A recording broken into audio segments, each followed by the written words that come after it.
sejahtera Allah yang melampaui segala akal, itulah kiranya yang memelihara hati dan pikiranmu di dalam Kristus Yesus Tuhan kita. Amin. Selamat pagi Bapak Ibu dan saudara-saudara sekalian. Selamat memulai aktivitas kita untuk hari ini. Sebelum kita memulai aktivitas kita, marilah kita membaca dan merenungkan firman Tuhan. Firman Tuhan untuk kita pada hari ini didasarkan pada Keluaran 32 ayat 26.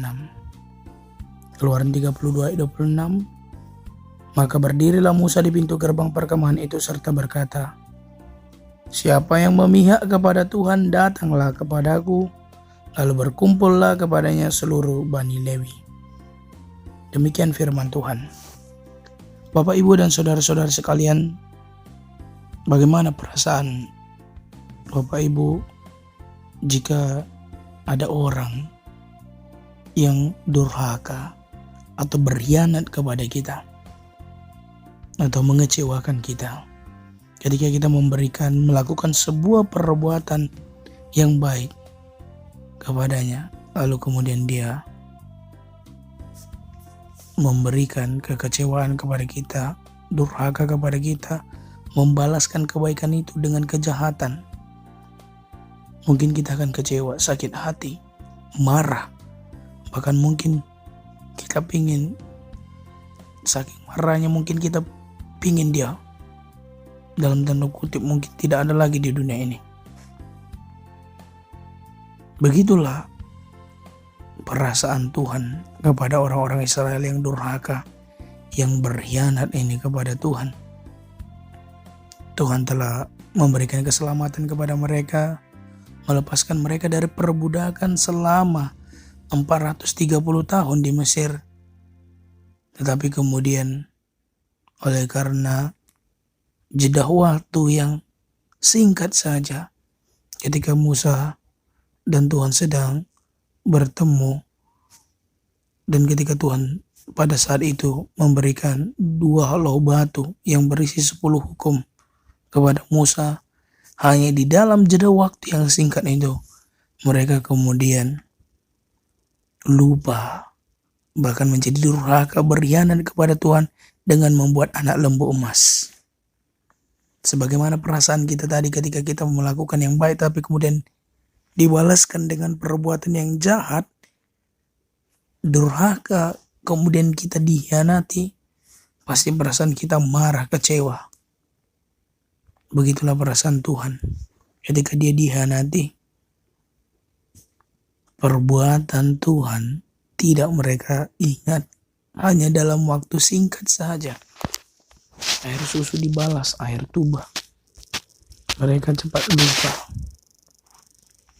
Hanya karena jeda waktu yang singkat saja. Bapak, Ibu, dan saudara-saudara sekalian, mungkin begitulah kita dalam kehidupan kita.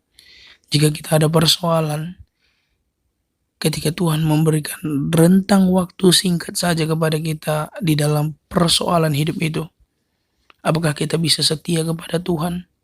Atau kemudian kita mencari Tuhan lain di dunia ini? Seperti anak lembu emas itu, untuk kita sembah, untuk kita minta pertolongan? Sekiranya janganlah demikian.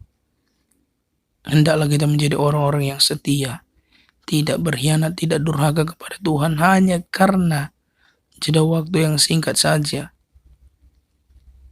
Ketika Dia membiarkan kita untuk menghadapi persoalan kita, Dia sebenarnya tetap memperhatikan kita ketika kita menghadapi persoalan. Dan buktinya Tuhan tahu apa yang dilakukan oleh orang Israel pada saat itu. Bahkan Tuhan menawarkan kepada Musa untuk menjadikan dia menjadi bangsa yang besar, tetapi akan memusnahkan orang Israel. Namun Musa sebagai seorang pemimpin yang mengayomi, yang melindungi, yang dia merasa bertanggung jawab kepada orang-orang yang telah dipimpinnya, dia membujuk Tuhan agar Tuhan menyurutkan murkanya, membatalkan hukumannya kepada orang-orang yang telah durhaka dan berkhianat kepadanya. Dan sikap seperti Musa ini pun patutlah kita contoh, Bapak Ibu. ketika dia mengayomi, memperjuangkan orang-orang yang dia pimpin.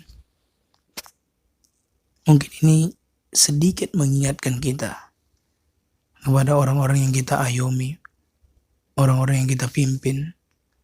Bisa saja di perkantoran, di pekerjaan, di organisasi, atau bahkan di keluarga kita. Bagaimanakah pengayoman kita, perjuangan kita kepada anggota keluarga kita? Mungkin kita sebagai ayah atau sebagai ibu. Bisakah kita melakukan seperti Musa ini? Yang dia tidak mementingkan kepentingan sendiri. Mungkin dari keegoisan bisa saja dia mengiyakan tawaran Tuhan ketika dia akan dijadikan bangsa yang besar.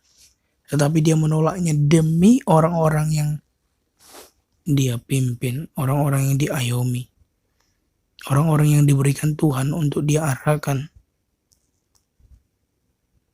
Oleh karena itu, lalu ini kita diingatkan Bapak Ibu, agar kita boleh seperti Musa, yang dia betul-betul bertanggung jawab ketika dia dikasih tanggung jawab kepada Tuhan, sebagai perwakilan Tuhan untuk memimpin bangsa Israel. Dia betul-betul memperjuangkan mereka. Begitulah harusnya kita kepada orang-orang yang diberikan tanggung jawab kepada kita, baik dalam pekerjaan, organisasi, atau bahkan dalam keluarga kita. Orang-orang yang Tuhan berikan kepada kita untuk kita ayomi, untuk kita perjuangkan. Maka kita harus memperjuangkannya sebagaimana Musa memperjuangkan orang-orang Israel sekalipun mereka berdosa, berbuat salah, durhaka. Jadi kiranya kalau misalnya ada kekurangan di tengah-tengah keluarga, pekerjaan, atau organisasi, ada kesalahan yang dilakukan oleh anggota kita, oleh anggota keluarga kita, maka kiranya kita jangan cepat-cepat untuk kemudian memvonis, mematikan, atau bahkan kemudian menyengsarakan, menelantarkan mereka. Tetapi harus terus berjuang untuk mengayomi, memperbaiki, memberikan pilihan kepada mereka, agar mereka tetap terarah kepada hal yang lebih baik. Sebagaimana dalam nats ini mereka diberikan tawaran oleh Musa untuk memilih yang lebih baik, yaitu memilih Tuhan. Maka kita pun harus demikian, mengarahkan anggota keluarga kita, anggota organisasi kita, anggota orang-orang di pekerjaan kita untuk memilih Tuhan, untuk memilih yang terbaik, tidak memilih berhala. Oleh karena itu, marilah kita terus belajar untuk mengayomi, memperjuangkan orang-orang yang telah Tuhan berikan kepada kita untuk kita perjuangkan, untuk kita ayomi. Dan pelajaran yang terakhir dari nats ini, Bapak Ibu, sebagaimana orang-orang Lewi ini, ketika Musa mengatakan siapa yang memihak kepada Tuhan, datanglah kepada